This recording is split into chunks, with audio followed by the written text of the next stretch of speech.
Hi there, everyone. Jerry Pujals here with Homestead Real Estate in the beautiful Napa Valley, and I'm being joined today by a very special guest. His name is Carlos Salazar, happens to be my cousin from Miami, Florida, who owns Zold Real Estate or Zold Realty in Miami, and he joins me to talk a little bit about real estate with you and the state of the market, all the way from the West Coast to the East Coast. I love it. I like it. So I told them we're just going to wing it with you and freestyle a little bit about what we're seeing in the market. And coincidentally enough, today's Tuesday. We have our office meetings and we get an update from our preferred mortgage vendor. I'll give her a plug for the Napa Valley. Her name is Hilda Hensley. She's been doing real estate with us for over 20 years, has handled not hundreds, but thousands of real estate transactions in the Napa Valley, and has always gotten a 5-star review from our clients that we have shared mutually in real estate transactions. So we're happy to use Hilda. Coincidentally enough, I know she has done in the East Coast. She has done real estate transactions for you. She has. Even when I didn't even know she could do real estate transactions nationally. But she's amazing, really. Oh, I love it. So with that being said, we had that meeting this morning. Hilda gave us a mortgage update, and the mortgage industry is really being affected right now by rising interest rates. Buyers are concerned about that. But one thing that came out of the meeting was the opportunity that's also arising from, in a lot of cases, listings sitting on the market or price reductions. And what we're also seeing is that when we run the math of some of these, the mathematics are already starting to weight on the tipping the scale, weight towards the buyers. Even if you're paying a little more in rate, what you're getting in the discount in the way of pricing is really offsetting it, and your long-term gain is gonna appreciate the effects of that. Yep. Are you seeing something like that where you're at? I'm curious. It's a real thing, right? And everything is subjective, right? Because everyone's goals are different, right? From buyer and a seller's perspective. So we have a listing, and I think one of the main things that we're seeing is inventory is a little tight, but the price is still going up along with the interest rates, right? So even though the inventory is on the market, it depends if those are having honest conversations, both buyers, sellers, and their let's call ourselves counselors. Yeah. And if they're in tune and believe what the market is saying, then it could be a win-win for both, right? But if you have a seller that still thinks that their property is worth $500,000 more than what it really is, and you run with that narrative, then the property stay there longer, and it poses a challenge for any opportunity for a buyer, because they're not going to meet that price point, because there's a lot of different options in whatever area they're looking at. So, well, we had a conversation just with a buyer this morning, an hour before this podcast, and it was about the fact that we thought we went out at a reasonably fair price. We went out a hair under $700,000 for that 4-bedroom, 2-bath in the Napa Valley. 6 months ago, that was a screaming deal. All of a sudden, the property has received over 100 showings in a matter of 2 weeks and no offers. And that's screaming at us, because what happens is, when you're putting a property on the market, the information that you have before you, it's already old information, meaning that whatever's going to close, the day that I told them it was a good idea to prices at $699, I don't have the data of what's closing real time that day. Sure. And what happens is 2 weeks later, you look back at the closings and you see the prices going down in some way. And what I'm trying to help my sellers understand is that now it's time to get ahead of it, because people are reacting to the rates that went up last week, but I don't know how they're going to react to the interest rates that went up today. Right. And people are reacting to those as well. So now what we're trying to do is get ahead of it. These sellers are thinking of reducing their price from $699 to $629, $639, somewhere right in there. That's a significant price drop. And from a buyer's perspective, that's real opportunity, that all of a sudden is being driven by the amount of houses on the market, and that buyers are making the choice to buy the home in that price point with more upgrades. So for example, this property that we put on the market, we put $20,000 to $30,000 to just freshen it up and get it market ready. We thought that was enough, and we thought the combination of the price was good. But now what is happening is that as we put that one on the market, 5 other houses hit the market. And those 5 other houses hitting the market at $750 with brand new kitchens and brand new bathrooms, all of a sudden buyers are thinking, maybe Yeah. I'll just wait a little bit and see what happens. And you're getting a lot of that wait and see what happens.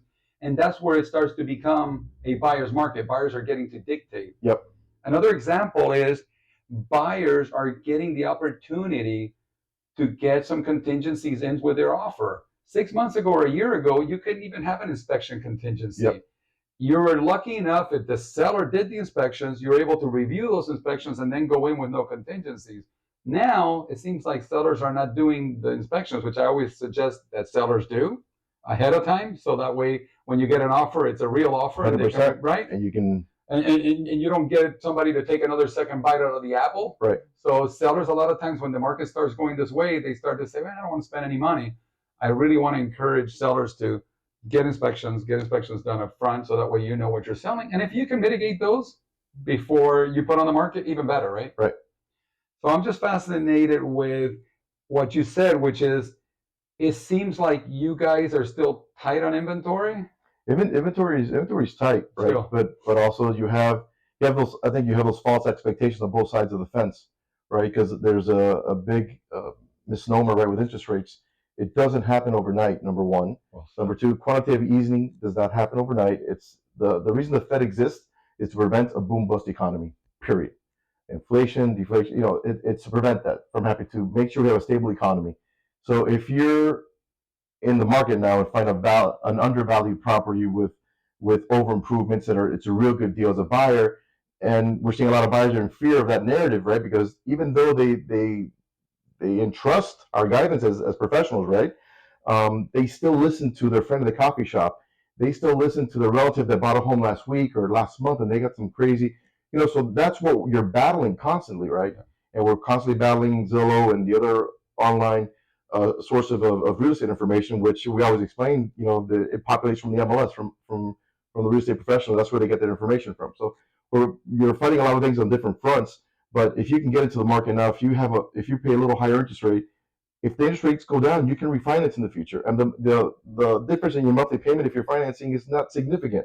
A higher interest rate doesn't mean your home your home payment is gonna double. Yeah. And a lot of people don't know, that your payments are divided into four: principal, interest, taxes, and insurance, period. And there could be two homes that you qualify for, and one you can buy because it fits in that, and one you cannot. So a lot of things to look at, right? But I think the additional amount of interest rate to scare them and get into the market, because there's a lot of value out there, definitely. Well, and I still think that there's a thing from the buyer's side of the coin. I know there's still a thing called rent, and I know how much of those you can write off, and it's zero. Sure. And the fact that you can't write off and you're literally paying somebody else's mortgage is very real. So working towards not doing that, I think, allows us to build some stability and wealth.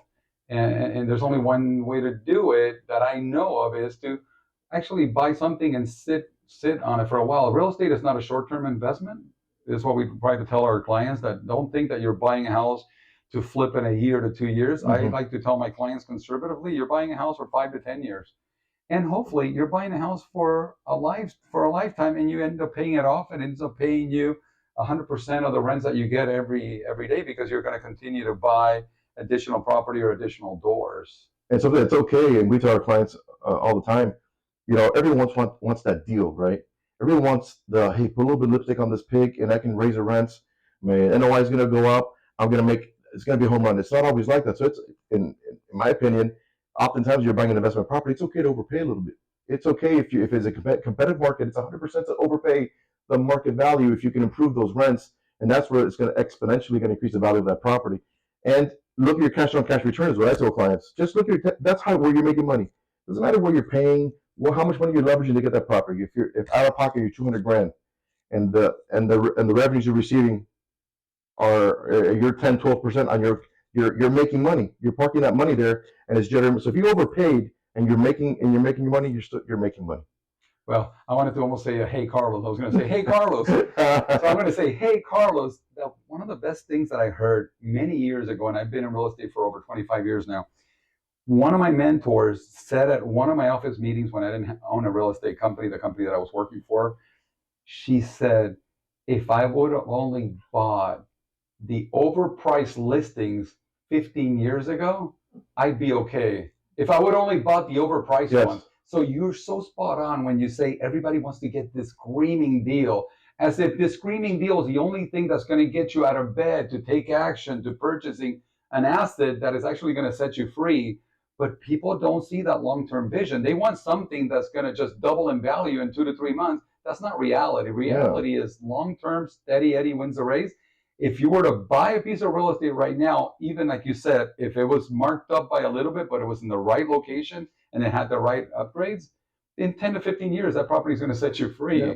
And hopefully you can do that multiple times, because if you can do that multiple times, that then becomes passive income by hiring a manager and working, I like to call them buckets, work one of your buckets that way. Because I think we should all get to a place where we have multiple buckets. You should have maybe a real estate bucket, maybe you have an annuity bucket, maybe you have a Schwab's account, or you have a stock. I'm not big into stocks. I don't prescribe them, and I don't buy stocks. I'm more into real estate heavy. I've always been real estate heavy. I like leveraging mortgages, so I like lending money. And I like owning a few pieces of vacation rental properties, and that's kind of where I lie within my strengths. Yeah. Anytime that I've stepped away from that, it hasn't been that good for me.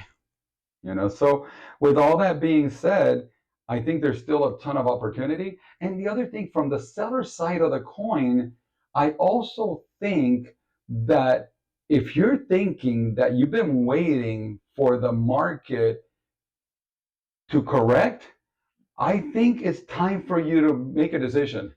I think if you're thinking that this thing is going to fix itself tomorrow, and maybe you're going to wait a year or two, I'm going to ask you to think long and hard. I've been to three cycles, three very defined cycles in the real estate market in 25 years. And I've been fortunate enough to do things right at every one of them, selling at the right time, buying at the right time. I think most of that has happened due to being at the right place around at the right time, and also being in the business, and the clients that I've been able to serve have benefited from that. But I'm also here to tell you that prices are going to be affected by these interest rates. I'm here to tell you that prices being affected by the interest rates will affect also the quantity of buyers that are looking for your piece of real estate, and multiple offers are not coming in the way that they did before in all markets. In Miami, I'm going to also venture to guess that you guys always run behind us. When the real estate market is upward trending, we get there first. We start doing better before you guys do. Then you follow us. And when the market shifts, we go down first. And we're leveling to dropping. And I think you guys are probably not that far behind. Yep. And I think it'd be a good idea for sellers in your market to also understand that they really might be at a real good place to sell. We have sellers that are learning that lesson as we speak, right? And oftentimes we tell them, listen, we're to show up or wherever, we're telling you, we're going to show you how the market speaks to you. And it's going to speak to you in offers. It's going to speak to you in showings. It's going to speak to you in other people dropping their prices because nothing's being sold. So you're going to get a lot of cues from the market. And you may be leaving a significant amount of money on the table if you still in your dreams feel that it's so worth so much more. You're leaving all that equity on the table because the market's moving this direction. So you need to capture it and make your move to whatever move is going to be. Because if you're just hanging on to here to a pie in the sky, like, no, my home's still worth X amount of dollars, and we have, I'm not going to oust our clients, but we have a couple of situations that are run synonymous to what I'm saying, that, their property a year and a half ago, it's a great area, significantly worth a lot more than what it is now. And no matter how you show the numbers and the math and what's happening, they're still, and now they're like, okay, what do we do? So now their next move is being second guessed. Maybe now's not the right time, but it was the right time. Right. So a lot of things go into that, especially when you're dealing with with individuals, not investors. Yes. Which is a challenge, because investors, for the most part, they're empirically driven, right? So either the numbers work for this investment or they don't work. They're not emotionally attached for the most part, and they make good decisions because they're putting a lot of capital to acquire an asset that hopefully is going to give them a return on their investment. So when you're dealing with the other markets that are people's dreams are hinging on this next step they take, whether they're downsizing, upsizing, their family's growing, a lot of things, right? And then you have the buyers that fit that same bill, and sometimes the dichotomy that we have in a specific situation, we have a family that's looking to make that move to get that home, the beautiful home with the yard their family's growing, but they're in an area where the potential buyers are investors. So you have the predators, Yes. Yeah. swooping in, Yes. and even then, when you're getting an offer for a certain amount of dollars and now no more offers, and now 6-7 months later, now the offers are coming in over here, and you already know your property's worth here. Catch it before it. Get ahead of it. Right. Get ahead of it. Get ahead of it. Yeah. And it's hard. And it's hard for people. I mean, I personally have been there. When you put something on the market and you just miss the mark, and then all of a sudden your days, weeks, and then months start to go by, those days on the market really affect property values. Yes. And I try to educate sellers and help them understand, especially these sellers. This morning, I said, you've been on the market 14 days. She says, how about if we just stay still till 30? I said, be so careful, because psychologically, you're still looking like a fresh new listing at 14 days. At 30, it doesn't land the same for a buyer. No. Don't you think? What's wrong? What's wrong with the property? Why isn't the market so long? Why isn't that already gone? Why is it? Oh, yeah. Let's really do an inspection. Let's do 2 inspections. Absolutely. Let's hang on. Hey, let's do the inspection. Then we're going to hit them again because they're desperate. Absolutely. And take it a second bite from the apple. Absolutely. But they have to allow themselves to be guided, right? If not, then that's a challenge. Boy, I can already see. I wanted to say, hey, Carlos. I wanted to say, hey, Carlos, because we like saying, hey, Carlos.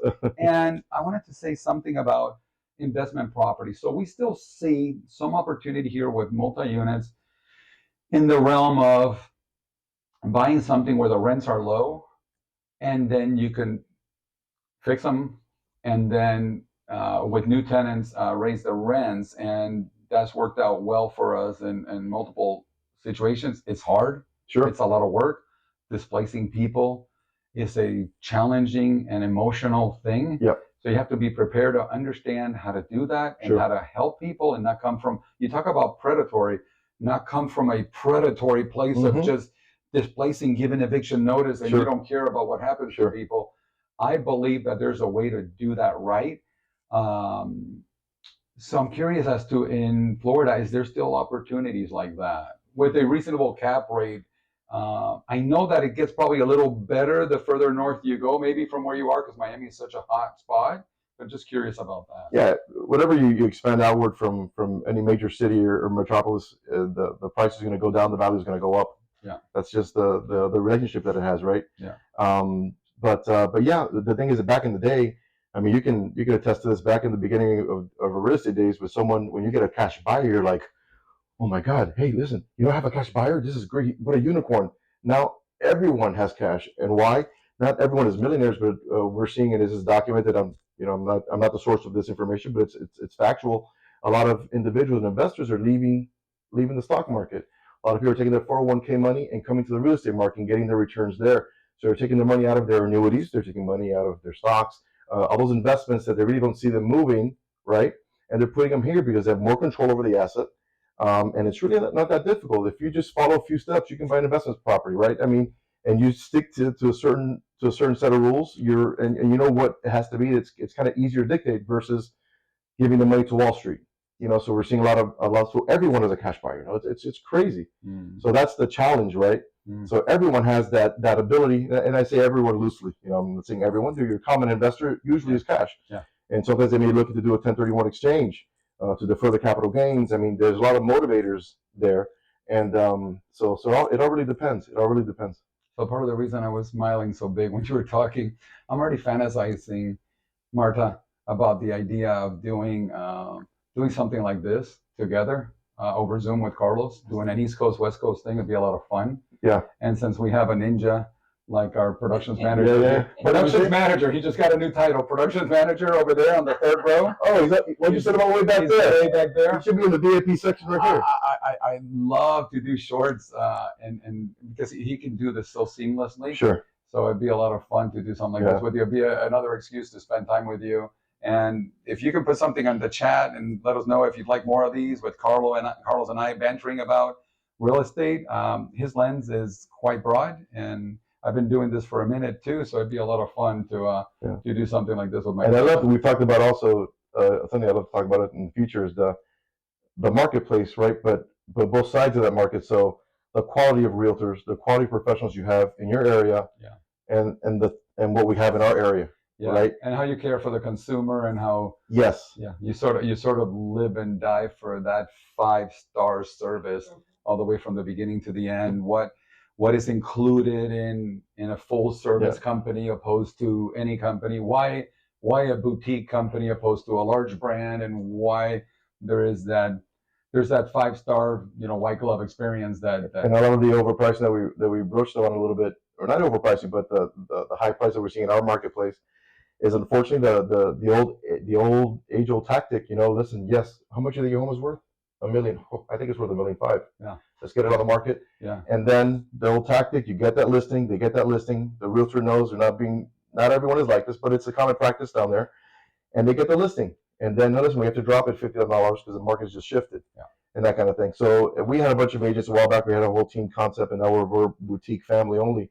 But and how agents tell me all the time, why can't I just tell them what everybody's doing? We'd have 10 times the listings. I'm like, no, dude, that's not the That's not working from integrity. No, you have to be honest. So, and listen, do we ever overprice? Yes, we do. Yeah. These are the circumstances you'd overprice. Listen, seller, your house is worth this, 100% all day long, maybe this. Yeah. Now, if you want to swing for the fences for 15 days and go over here, let's do it. That we both are aware that it's not worth that, and a unicorn could come by. Yeah. Someone may want to live next to a brother or sister-in-law in the same block. Yeah. This may be the perfect place for other reasons that may, allow someone to overpay. I'll take that journey for you for a very short period of time, and then the reality is down here. So doing that is a great way to do it. Then we don't cut a corner on marketing. We don't cut a corner on anything, because what happens is a lot of times when people want to price here and the agent is encouraging that behavior, then the agent pulls back on marketing. Yes. They don't have a marketing budget. They don't have it. And here's another thing that I think sets you apart, because it sets us apart, is we have the budget to market. A lot of individual agents, because they're giving so much of their commission to the company that they work, the big brands, they don't have a budget to market. 100%. They can't spend $1 on anything extra. They can't do videography. They can't do droning. They can't do anything like that. Did you know that less than 20% of all listings out there are going out without having a drone video, or without having a video, period? That is common practice. And it just boggles my mind. How could you have something on Zillow without it having a movie attached to it about said property, when buyers are coming in from all over the world now? They want a virtual tour before they ever step foot on the property. Yep. But hey, Carlos, that's going to be left for the next one. I'd love to do that with you. It'd be a lot of fun. Yeah, I think you and I can banter pretty well. I think you're dramatically helping me level up right now. Oh my goodness, there's something going on. He's not well. Let's go. Love you, pal.